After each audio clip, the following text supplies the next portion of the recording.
Hello there. You don't know me, and I don't know you. Good. Who cares anyway? You click on this, you wanted this, or probably wanted this, and I'm gonna deliver. So, although I'm probably the least qualified person in the world to do this, today I'm going to tell you what you should definitely play and buy. Ultrakill.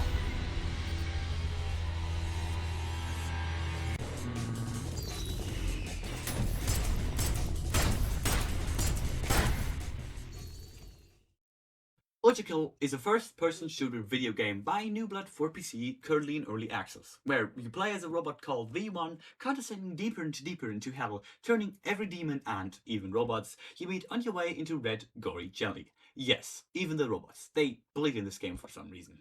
There's a lot more lore, but I have no clue of that stuff, and it probably doesn't matter anyway. But you probably already know a lot of that, and have heard of the game, or likely already played the game and just want to hear a random guy on the internet ramble about why you should play your own favourite game. If not, then why the heck would you be here? Whatever, I'm going to tell you anyway why you should buy it. But first, let me warn you, this game is hard. Like, really fucking hard. It is going to crush your soul, spirit, motivation, and make you feel like John Wick after his dog got murdered, except you're not John Wick. You're one of the unfortunate bad guys getting absolutely fucking destroyed. So, if you never get bullied in school and want to have the full experience, then play Ultrakill and get bullied so hard by a bunch of demons and robots that one of these is surely not gonna survive. Don't believe me? Just watch me experience pure rage while fighting this one boss for the first time, and know that that is going to be you after a couple hours. No! Fuck's sake. Doesn't that look like fun? Oh yeah, as you could probably tell, the game isn't just hard, like, for example, Dark Souls or, I don't know, a round of Tetris 99 is. I mean, have you seen the people you're going up against? They don't have no life, they only have Tetris. But that's beside the point. What I wanted to say was, the game is just hard, but it's also fast. How fast? Well, you move at approximately the speed of sound if you do it correctly, which can feel really nice, but it kinda makes it completely fucking impossible to aim at shit. Which is, if you tend to forget things, the main thing you're going to be doing in the game, because since this is a first-person shooter. But to be fair, the movement in general in this game feels really incredible. It's smooth, it's speedy, and it's responsive. So that even if you're floating around at the speed of sound... Hi there, editing me here. As I've just found out, that joke does not make any sense, because the lyrics to the song in the city escape scene in Sonic Adventure 2 are not floating around at the speed of sound, but running around at the speed of sound. And I always just misheard the lyrics, I guess. So this joke doesn't actually work. Guess I'm just stupid. Anyway, bye. And flying all through the level. You always feel in control, because you can always rely on the R-dash to save you.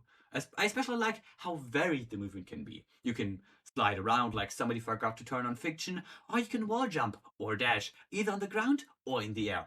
Or you can try ground pounding and maybe flatten some enemies into red soup while you're at it. It's your choice, and it's pretty fun.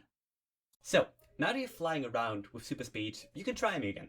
Well, it's not super speed, of course, and after a while, you might get used to it and hit some nice shots, because believe me, you will need to be able to aim or learn how to, because you're not the only one who's fast in this game. The enemies are fast too. Fast at fucking killing you. The game is still as hard as before, and if you're not constantly moving, then you'll be dead before you even knew that you were playing the damn game. Now, combining these two previous aspects, speed and difficulty, and you have a game which is like trying to ride a bike. Easy to learn and not too hard to master, right? Well, wrong, because the road is on fire, and the bike's on fire, and you are on fire. And the bike is not a bike, it's more of a motorcycle, going at twice the full speed. Oh, and also, did I mention that you're getting shot at by some killer robots from the government because you evaded their taxes? No? Well, now I think you've got a pretty good idea of what it's like to play Ultrakill. Suffering. You are suffering. Fast. But at least you're doing it with style. Because even though I've been shitting on this game for almost this entire video, there's a reason this video is called Why You Should Buy Ultrakill and not Please End My Suffering, Ultrakill is so fucking awful or something. This damn game, gets away with all of this bullshit for one reason. It's just so goddamn fun. And I mean that. You really get going and are dodging all of these projectiles, hitting trick shot after trick shot, decimating groups of enemies, and so on. That it's probably the most fun video game I've played in a long while. And believe me, I've played a lot of video games recently. This game perfectly balances the feelings of force and sheer power you have while playing decent for once, while still reminding you plenty of times that you suck at the game. And then it just lets you win for once, out of pity almost. It just throws a bone at you because it felt bad for you. So let's just move on for now. So yeah, who would have guessed? Ultrakiller's combat. What a shocking reveal. Truly amazing news. But for me to talk about the combat, we will first have to talk about... Yes, that's right. The enemies. They exist. There's plenty of them actually. Just one big variety of brutal ways to die. Wanna die by these Geonosian insect people mixed with Half-Life zombies looking motherfuckers? Half at it. Or perhaps you might prefer being turned into an overcooked brisket by these black thingies with flamethrowers. Because personally, I never miss an opportunity to feel more like Anakin in episode 3 when he was burned alive. Or if you're feeling extra spicy today, you might enjoy a fine death at the hands of one of these floating heads or walking statues. The options are truly not limitless. But they are still very varied. Jokes aside though, the game has a really nicely designed and large assortment of enemies that will keep you occupied while fighting them. Every enemy is uniquely designed and has their own attack pattern, from ones that charge you to ones that shoot at you. Some are flamethrowers, some can teleport, and everyone serves a certain role in the flow and balance of gameplay to keep the game challenging even when you're more experienced. Every enemy also has a bunch of recommended tactics on how to defeat them shown and explained to you in the game's own in-game enemy encyclopedia. And though I've never used it, it's probably pretty helpful if I weren't focused on not dying to the fucking enemies. To be honest though, I'm acting all analytical about it now, even though I probably don't really have a clue what I'm talking about. And what I'm really trying to say is, the enemies are fun to fight. And that's all that matters. But anyway, now we have something to kill. But how do we kill them?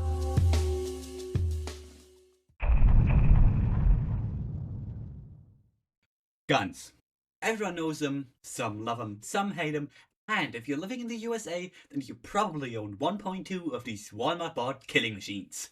At least, according to statistics. But if you're like me and are not living in the lands of obese Karens screaming at innocent minimum wage workers, which is also the homeland of KFC and bad healthcare, then you're very likely not even seen a gun in person, much less shot one of them.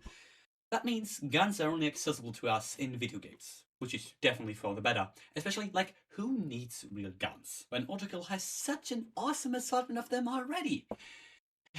Yeah, I like that transition. Well, anyway, yes, Ultrakill has really cool guns. Up until the point I've played, there's 4 of them. And before you start losing your shit, thinking, that's way too few, how can you even play that game? Just listen me out, because guns work in a special way in Ultrakill. So, every gun has 2 firing modes, one primary and one alt-fire/ability. Both of these shots are completely unique. The revolver you get at the beginning of the game, for example, has this normal shot, and when you right-click, you can charge a piercing charge shot. But wait, is that a red revolver? Yes. Yes, it is. Because not only is there 4 base weapons, no, because each gun also has 2 to 3 variants. What are variants, you might be wondering? Well, let me explain with this completely random and unnecessary metaphor that was not needed in the first place. Imagine a glass of milk. Pretty tasty, right? Well, imagine if you didn't just have milk, but also a glass of chocolate milk. It's still technically milk, feels like milk, it even has milk in the name, but it also has the special power of chocolate. And then you also had a milkshake. Still milk, but with the power of force and velocity added this time. None of them is necessarily better, and they still all share the primary feature being milk, but they're also different and special, and there's reason why you might prefer one or the other. It's the same with the variants in Ultrakill. All variants of the revolver are still revolvers and have the same primary fire, but they all have a unique special thing about them, being their alt attack. Every variant of every weapon has their own special alt attack, and you can switch between them at any moment, resulting in a lot of different tactics. Well, except for a ray gun, but whatever. That thing just has like 3 different unique primary fires. It would take me too long to list off and explain every variant of every gun, but let's just say they're all incredibly satisfying to shoot. All of them. My favorite's that red revolver that you spin around like you're some kind of revolver ocelot wannabe, by the way. Now, guns in this game are cool and all, and they do their job pretty well, except what if you want to get a bit closer? What if you want to murder things while invading their personal space? Well, do I got just the thing for you. I present to you, drumroll please, arms. And no, with arms I don't mean guns. I literally just mean your arms. That's it. You can punch stuff. What more were you expecting? There are multiple arms though, and punching stuff is fun. Well, let's just move on for now. We've now got a game that has good enemy design, great feeling guns, fun and fast movement, and all packed together at a great and affordable price. But that surely doesn't make a game great on itself, right? Oh no, wait. It does. But of course, Ultrakill says fuck you to that, and tops it all off with the glue holding all of the game together and keeping it fun and fresh, even after hours of replaying the same levels. Or at least, so I've been told, since, just a reminder, I still haven't even played the game long enough to be able to properly review it. And yet, I'm doing it anyway. Just because I can. Where was I again? Ah yes, the game system that keeps it all together. The style system. Ever played Devil May Cry and thought to yourself, I wonder what it would be like if Quake was more like Devil May Cry? No? You've never thought that? Well, that's disappointing. But anyway, that's still exactly what Ultrakill is at the end. Quake with the style system of Devil May Cry. And that just makes the game that much better and addicting. Seeing that big letter on the right get higher is pure dopamine, and once you manage to get Ultrakill, every single part of your body will be pumped so full of fucking adrenaline that the only thing that's left in your brain is the will to kill more. And in these few and far between moments where those style points start to rake up and the whole players are going crazy, you really feel like a god. A god of pure and absolute destruction who personally came down to hell to end all life. Which is a very satisfying and empowering feeling. As long as it lasts, at least. And that's the entirety of Ultrakill. Or is it? If you know the game already and have been paying attention, then you might have noticed that there was something missing. Something I purposely avoided talking about. Probably the biggest thing left to talk about in the Ultrakill puzzle, and the best and hardest part of the game. And you probably know what I'm talking about. I'm talking about the levels, of course! What else could I have been missing? I mean, you need a place to do all of this in, a 3D space to perform all of these aforementioned actions. Environments, as you might call them.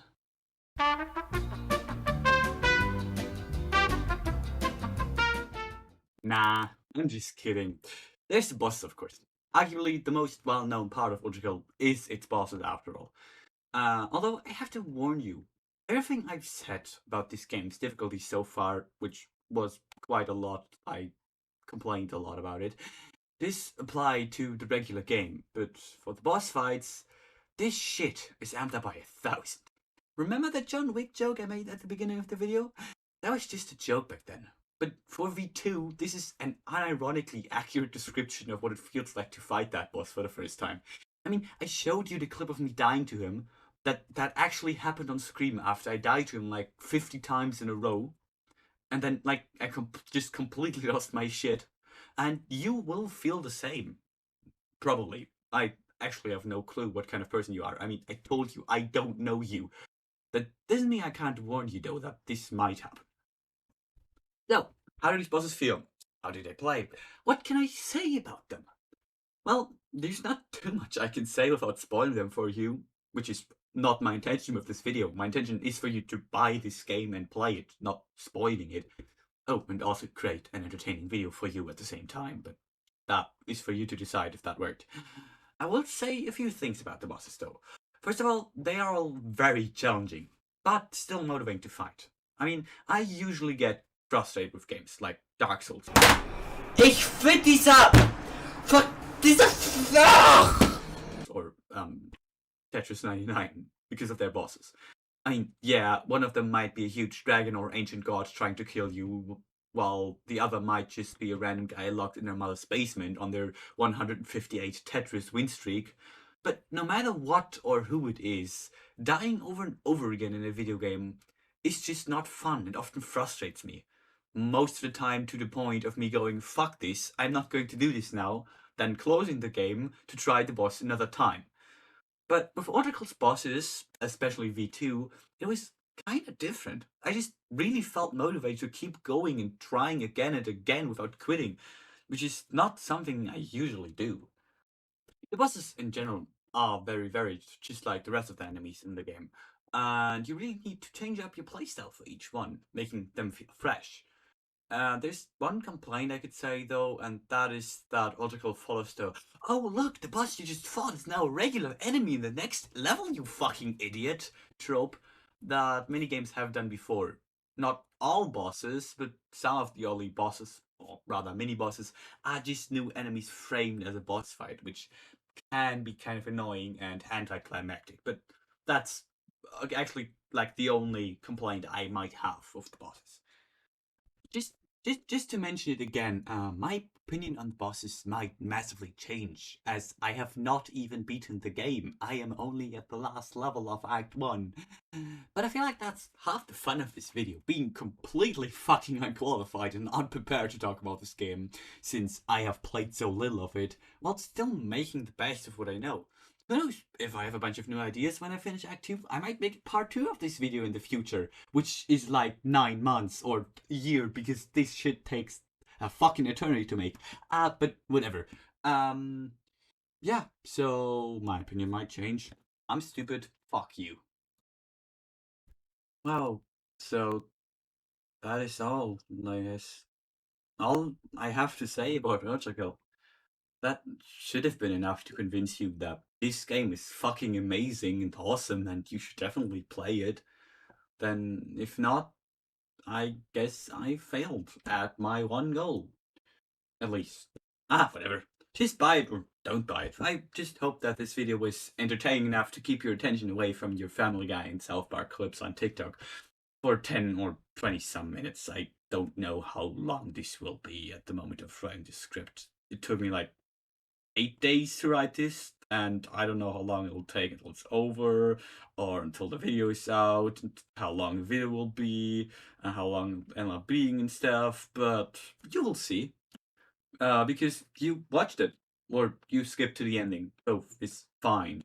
So if you like this video, then maybe show it with like or a comment or a sub or none of these. I'm not really picky. I'm just happy you watched it and hope to have made you laugh at least once. That was my goal in the end. Not to make a good journalistic review, because I'm not IGN, although even IGN doesn't follow that principle most of the time, but to be entertaining and fun. I hope it worked, and I hope to see you next time in about like 2 years when this video comes out, or the next video comes out. That's all. Bye.